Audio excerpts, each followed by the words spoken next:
All right. Manny Pacquiao beats Keith Thurman in one of the best nights of boxing I've seen in a long time. I will be having my crow for lunch today. We'll talk about that in this video.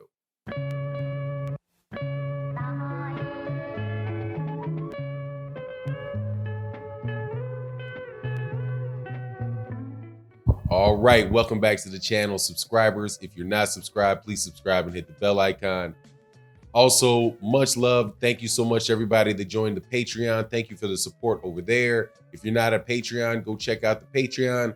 Also, thank you to everybody that supports the channel through the super chats, through the Venmo, through the Cash App. You guys are really the reason that the channel is doing so well. I want to thank you again so much. Now let's get into this. Manny Pacquiao looked very good last night against Keith Thurman. Keith Thurman did absolutely everything he could to try to stay with the old man, but the old man was just too savvy for him. Landed the heavier shots, consistently being aggressive whenever it looked like he was getting in trouble. Had some real good back and forth. I think the fight really changed when Keith Thurman was knocked down. He's backpedaling, got knocked down in I think that was the first round that he got knocked down in. Just absolutely a terrific fight, man. I cannot complain about that fight at all. You know, my prediction going into the fight was, like I said, it's hard for me to bet on an old man. And hey, man, I didn't bet on that old man. And I didn't bet on the young man. So, hey, man, it's a wash for me. I thought the fight could go either way. I said if Manny Pacquiao won, if I woke up the next morning and Manny Pacquiao won, I wouldn't be surprised because it was that close of a fight, man. Manny Pacquiao is definitely a warrior, definitely a very, very experienced. And I do believe, though, that this is probably a better scenario for boxing that he won than if Keith Thurman had won, because Keith Thurman was going to go back into hiding with his wife. Now, haven't seen his wife in person, not in person, but, you know, on live TV. I can understand why he stayed up in them hills, up in the Himalayas for so long, man. He got himself one there. But terrific fight by Manny Pacquiao. Manny Pacquiao, just so awkward, but he's very, very athletic. He's, you know, clearly has very heavy hands, and he's just a terrifically experienced fighter, man. That's a difficult, awkward style for anybody to beat. And it's making the win of Floyd Mayweather Jr. look even better, man, because Floyd pretty much had no problems with Manny. And I don't think Floyd, if Floyd had was an active fighter right now, then Floyd would have a problem with Manny Pacquiao right now. But Keith Thurman ain't Floyd Mayweather Jr. And Keith Thurman had a whole bunch of problems with him. Now, I do like what Keith Thurman did in that fight, though. Keith Thurman did not run away, move away, all that stuff very much. He tried to walk Keith. He tried to fight, honestly, a fight that really isn't his style, man. Walking forward, trying to walk down Manny Pacquiao for large amounts of the fight. You know, whenever Manny Pacquiao, started doing some work with Manny Pacquiao, though, Manny Pacquiao went right back at him. So, you know, man, just absolutely terrific fight, man. And then there were other fights on the card that were very good as well, man. Ordenis Ugas beats Omar Figueroa in a very, very fun fight, man. A one-sided but very fun fight. I personally think that Ugas, that ref, should have warned. I think that they should have had a better ref for that fight, because Ordenis Ugas got away with a whole lot of just blatant two-hand shoves to the chest of Omar Figueroa. But Omar Figueroa was just outsized, man. It was clearly a guy that was fighting down at 140 pounds, fighting a guy that could probably be up at 154. And there was just a really gross size mismatch in the ring. But, you know, and I'm not really big on Ordenis Ugas, man. If Ordenis Ugas has somebody else fighting him that can fight him and take him to the inside like that, Ordenis Ugas, I believe, is going to lose. It has probably had a lot to do with why he already lost. It lost to Shawn Porter. But, you know, Ordenis Ugas is definitely still a threat, man, in the 147-pound division. We'll see what happened with him next. Of course, we have Pantera, Luis Nery. Luis Nery put the work on somebody last night, man. That was an exciting fight. That was the first fight that was exciting. Very, very good fight. Luis Neer, if you're not familiar, is a 118 pounder out of Mexico, the champion. He might be the WBC champion. I have to check which champion he is. There's so many belts, man. I get my alphabet soup mixed up sometimes. But Luis Neer put on an absolutely terrific fight last night. And then before that, we got to see, and we covered all these on the channel. So, it was a very, if you hear my voice being a little bit hoarse, that's because, man, we were up here talking.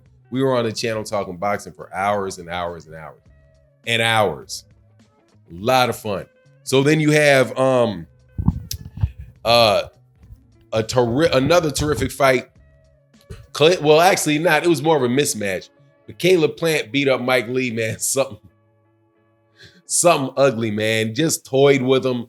Seriously, man. I don't think he could have whooped me even any easier than he whooped Mike Lee. Mike Lee was just completely and totally outclassed. The fight wasn't competitive. Caleb Plant hit him with whatever he wanted, whenever he wanted, and he got a knockout. Now, almost the way that fight ended, I'm almost thinking that, that was that was intended to be set up where Caleb Plant could get a knockout. Caleb Plant is a terrific boxer, very good, very slick fighter, but is not known for having a lot of power. He hurt Mike Lee. He hurt Mike Lee with everything he threw. So I'm not real, I'm not going to take too much from that fight as far as what it means with him fighting David Benavidez. David Benavidez was in the crowd when they watched the fight. Now, there was also some other things we're going to do some videos about later on with Errol Spence and Shawn Porter. Man, those guys went at it in a press conference. Hey, Errol Spence Jr. ain't playing, man. Errol Spence Jr. is definitely talking. He's, man, look, man, you know what I'm going to do. I'm beating you up. Shawn Porter came in the press conference talking all that, coming up with a poem. The truth. The truth is, like he was fixated on Errol or something, man. What about Showtime is? It's Showtime. So anyway, man, I'm not really believing Shawn Porter. I believe Errol Spence Jr. really wants to hurt that dude. But we'll see what's happening. Now, the other fight that was of note yesterday, the heavyweight fights out of the UK. There was Dereck Chisora versus Arthur Szpilka. That was a joke. Arthur Szpilka looked like he had gained 20 pounds. Looked like he was 20 pounds heavier than he was when he fought Deontay Wilder and when he fought, who was the other guy to knock him out? Adam Kornacki. So that was like the third time, but then he got just bombed. He just got bombed out by Dereck Chisora. Absolutely one-sided massacre. Obviously, Arthur Szpilka needs to retire. Without a doubt, man, it's time for Arthur Szpilka to go. But Dereck Chisora did his thing, what do you call it? A crowd favorite out there in the UK. Good fight. Then, of course, there's Dillian Whyte. Dillian Whyte versus Oscar Rivas. Dillian Whyte has no business getting in the ring with Deontay Wilder. Dillian Whyte is not that good. Oscar Rivas laid him out with an uppercut. So let's count how many people have put Dillian Whyte on his backside that I know of. Anthony Joshua puts him on his backside. Joseph Parker put him on his backside, as did Oscar Rivas.